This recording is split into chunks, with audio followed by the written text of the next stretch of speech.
भारत के सबसे लोकप्रिय मुख्यमंत्री, सबसे लोकप्रिय मुख्यमंत्री है कि नहीं? है ना?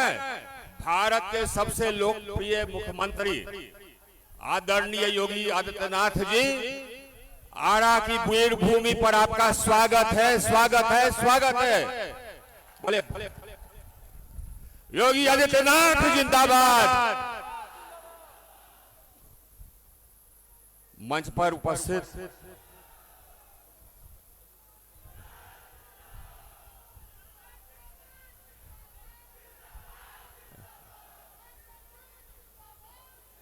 हो गए हमनी के सुनब जा आदरणीय योगी जी के, परम आदरणीय योगी आदित्यनाथ जी मंच पर उपस्थित बड़हारा के आदरणीय विधायक राघवेंद्र जी, आरा के विधायक अमरेंद्र बाबू मंच पर साथियों, भाइयों और बहनों, साथियों, ये चुनाव देश का भविष्य तय करेगा और यह चुनाव इस जिला का भी भविष्य तय करेगा, दोनों का भविष्य तय करेगा। ये चुनाव है, आइए चुनाव हमारा भी।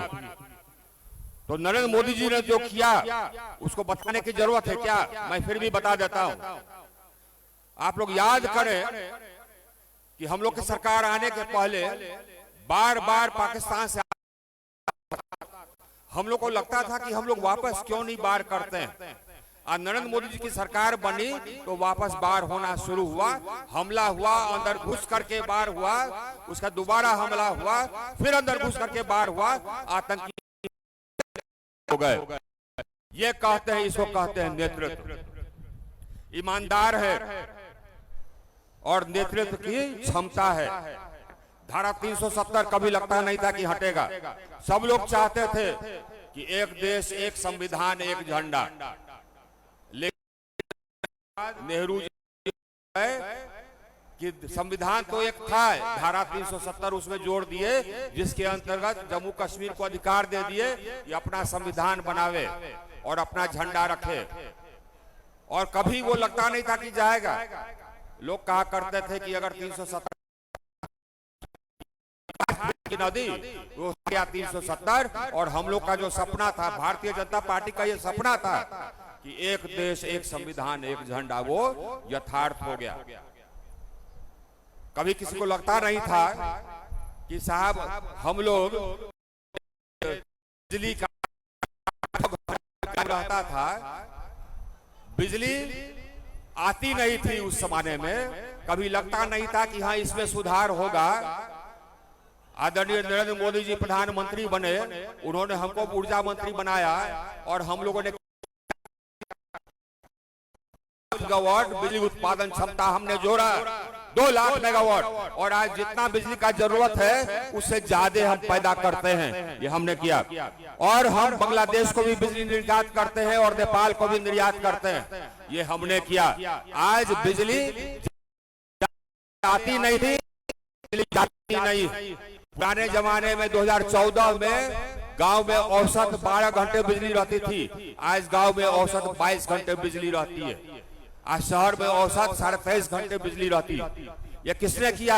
ये आपके सांसद ने किया, आपके आर.के. सिंह ने किया। पूरे देश को एक ग्रिड में जोड़ दिया। हम बने मंत्री, अब आदरणीय प्रधानमंत्री नरेंद्र मोदी बने, तो उस समय हजारों गांव और लाखों टोले मजरे ऐसे थे जो बिजली देखे नहीं थे। हम लोगों ने, उन्होंने हमको लक्ष्य, हर गांव, हर टोला को बिजली पहुंचा दिया। अरुणाचल में हो, लेह लद्दाख में हो, कहीं हो, राजस्थान में हो, एक को गांव, एक को टोला छोड़ा नहीं। और वो हमको 1000 दिन का समय दिए थे, हमने 987 दिन में वो कर दिया। 987 में हर गांव, हर टोला और उसको हमने 19 महीने में कर दिया। एको घर छोड़ा नहीं। सभी राज्य सरकार से सर्टिफिकेट लिखा करके ले लिया। यह है आपका सांसद, जिसको कि आपने चुन करके भारत सरकार में भेजा। तो भारत सरकार में जो काम हमको दिया गया,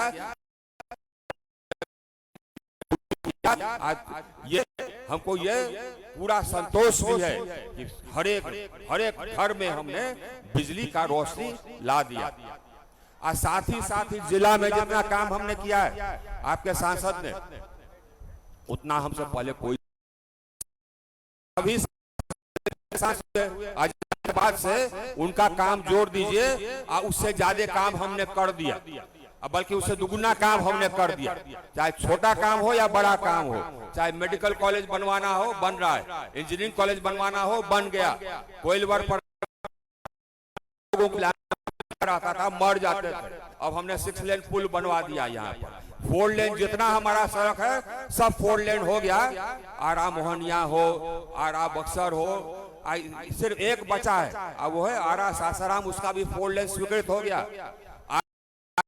स्वीकृत हो गया कि को गांव नहीं बचा। ये यहाँ से पहले जाते थे पटना से ट्रेन पकड़ते, यहीं से हमने ट्रेन शुरू करा दिया, रांची जाती, यहीं से ट्रेन हमने करा दिया जमशेदपुर जाने के लिए।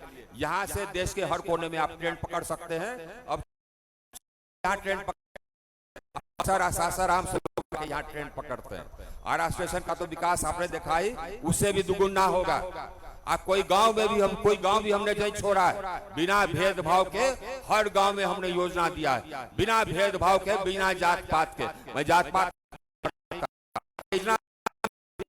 नहीं है कि गड़बड़ करता है तो हम जांच करा देते हैं और मुकदमा कर देते हैं। यह है आपका सांसद, यह है वो जिसको कि आपने चुना। राघवेंद्र बाबू कह रहे थे, सही कह रहे थे, हमारी शादी हुई यहाँ पर, हमारा जो प्रगति प्रारंभ हुआ यहीं पर शादी हुई। उसके बाद हम आईएएस हुए, पहले हम आईपीएस में थे, तो उसके बाद हम आईएएस हुए और उसके बाद फिर यहाँ के भी गृह सचिव बने, यहाँ के कमिश्नर भी बने पटना के, फिर गृह सचिव बने। लेकिन राघवेंद्र बाबू से एक ही निवेदन है कि इसमें कुछ थोड़ा बहुत तो हमारा काबिलियत रहा होगा ना जी, ऐसा ही हो गया। अरे बोलिए, हमारा काबिलियत रहा होगा कि नहीं होगा? और आप लोग को गर्व होना चाहिए कि आपका जो दामाद है ना, कहता कि मैं ईमानदार हूँ, आज किसी की हिम्मत नहीं रही है, जिस विभाग में भी मैं रहा, जहाँ कहीं भी मैं रहा, कि हमारे अंडर कोई है जो घुसखोरी कर दे, किसी का हिम्मत नहीं हुई।